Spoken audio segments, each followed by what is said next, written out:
only virgin in the house of David. Mary was not the only virgin betrothed out.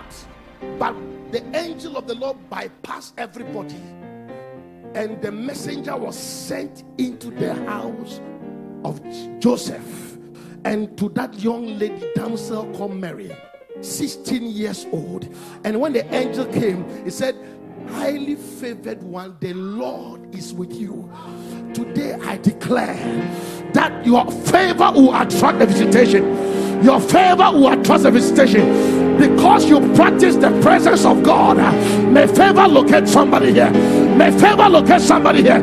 I declare the favor and mercy shall be your portion.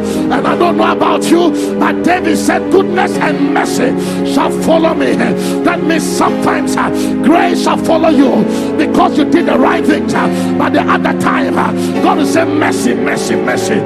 You didn't qualify, but God said, mercy. You made a mistake in the past, but God said, mercy. You failed the examination, but God said, mercy. You were supposed to die, but God said, mercy. You blew the opportunity, but God said, mercy. I see somebody here. May grace and mercy speak for you.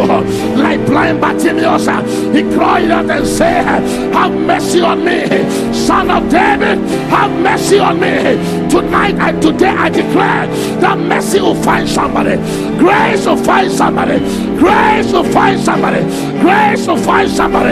I feel an anointing of favor coming into the house right now.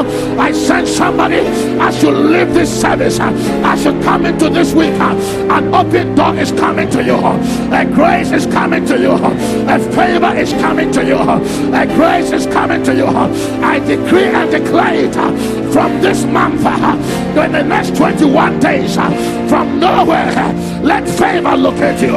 I prophesy over your life. I command the heavens to open. Let the portals of favor be open in the heavens over your life. Every limitation on your life, every limitation on your destiny, every limitation, I command it open right now. I decree right now. I command favor. Somebody shout favor.